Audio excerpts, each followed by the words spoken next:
Hunger remains one of the most pressing challenges facing our world today, and sadly, there are many people in our communities facing this problem on a daily basis.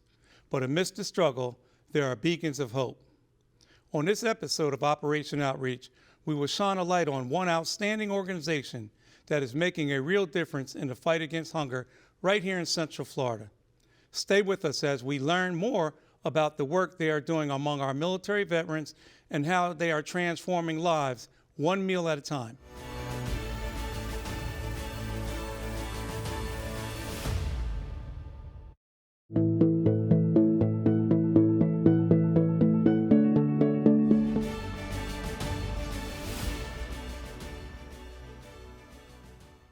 Welcome to Operation Outreach, a program to highlight the services available to military veterans right here in Central Florida.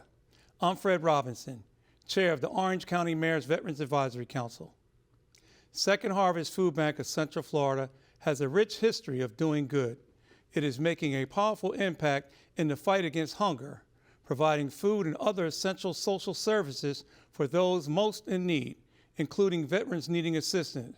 Here to tell us more is Derek Chubbs, MPA President and CEO. Derek, thank you for joining me. It's a pleasure to be here. Thank you so much. Derek, tell me, what is Second Harvest Food Bank? Well, Second Harvest Food Bank is the largest emergency food assistance organization in Central Florida. We provide the equivalent of about 300,000 meals on a daily basis. Wow. Through partnerships with around 700 different other nonprofits. We cover an area of about 7 counties in Central Florida, which include Orange, Osceola, Seminole, includes Lake County, Marion County, Brevard County, and Volusia County. Wow. And with that being said, I know that you have a different program where people can donate to Second Harvest. Oh, we have a number. Can you explain a little of those for me? Because it's important. Well, I'm going to say it this way. There are a number of ways that we really appreciate support. First and foremost, if there's an opportunity to make a financial donation, we can take $1 and turn that into 4 meals. So $10 equals 40 meals to individuals and veterans in some cases who aren't sure where their next meal is coming from. You can volunteer. We have the location, a primary location here in Orlando, which is our largest. We have 4 other locations where you could volunteer as well. One up the street from the main location here in Orlando. We have a branch in Volusia, a branch in Brevard, and a branch in Marion. So you can volunteer in either of those as well. Another piece is you can donate food. We even allow online to even do an online donation exercise or food donation exercise, as well as, I would say, as important as I can make it at this point, advocating for the organization. I can't tell you how many individuals I talk to, you probably talk to, that aren't aware of what I classify as a public health problem in Central Florida and the country, and that's thousands of individuals, men, women, children, families, veterans, who aren't sure where their next meal is coming from. I personally find that a little disappointing, but also unacceptable. So just advocating for the food bank and letting our community know that there is a hunger problem and there's a resource available to try and work to meet that. Yeah, because I have a major concern. The reason I asked about donations, because I know that there's a lot of government cutbacks and stuff. Yes, sir. Is that affecting you in any way? We will be hit by that, yes. However, I also have to say that I don't worry about that a lot. Primarily because Central Florida is probably one of the most giving communities that I've ever had a chance to be a part of. Now, I came here from being the CEO in Central Texas. Okay. And again, another very giving community. So I'm heartfelt that that the community will be able to step up and help us meet this need. But there are other programs that we're concerned about as well, and I'm sure we'll talk about those as time progresses. But yes, we took a hit, sir. We did. And how long have you been in business? Second Harvest was started over 40 years ago by a group of individuals from Christ Community Church here in Winter Park. And they started out of I think someone's garage. And from there, I can remember hearing the stories about how excited they were when they distributed their first 100,000 pounds of food. And just to put that into context, last year we distributed close to 100 million pounds of food. Wow. And what other services do you provide for the community?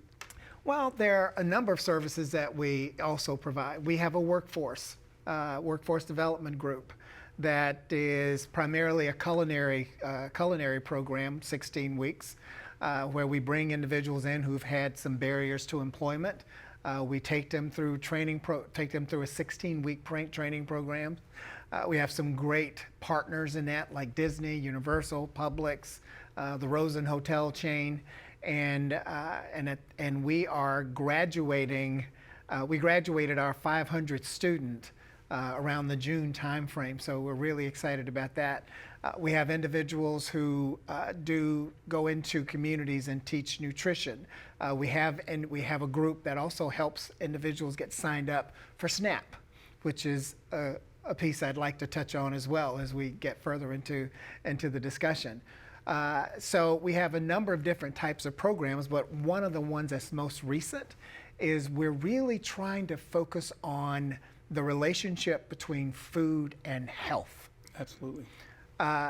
We've always been there, but we're trying to elevate that now to a much more visible scenario. For example, we have relationships where we've partnered with one organization that's focused on patients with renal failure. And we are preparing specific meals just for those patients. We have another partnership pilot that we're starting where one of the hospitals is using us to provide heart-healthy meals to individuals that they have released who have had some type of heart failure. So good, healthy eating, you show me a person, literally you show me a hungry person and I'll probably also show you an unhealthy person. Mm-hmm. So healthy eating is going to be something that we're really, really focusing on because we want to take the solution to another level and not just distribute food that has 1,000 milligrams of sodium in it that's full of fat. And we're working with our partners, our partner agencies as well, a program we call Foods to Encourage, to get them to also be distributing healthy meals as well. So our objective is to try and get to 80%. Remember that 100 million I talked about? We'd love for 80% of that to be fruits and vegetables. And I understand as far as health, because that's the crisis with a lot of diseases and different things people are going through in America right now. But being that you started to mention something about SNAP, continue. Tell me about the SNAP program. Well, we all know, if we're even watching the news even closely, on July 4th, there was a bill passed, the big, beautiful bill. And that bill includes significant cutbacks to SNAP. We work with around 400 plus veterans, today, and some of which, use SNAP as benefits. And we know that that's going to be cut back. We'll likely start to see some of those cutbacks this year, but as time progresses, they're going to get worse. And that will automatically create an increase in the number of individuals who have to depend on the charitable food system. Mm-hmm.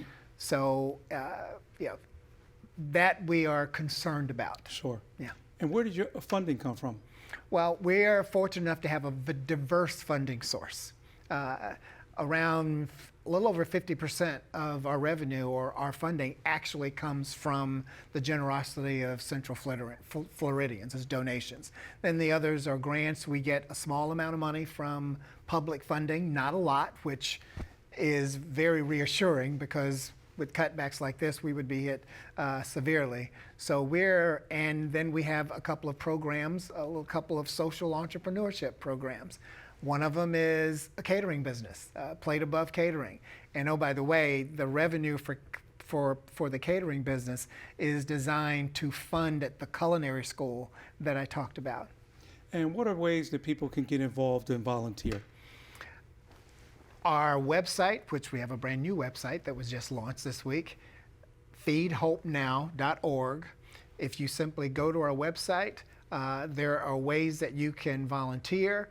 When we do 2 shifts, pretty much 2 shifts a day, and when there's demand, one on the weekend.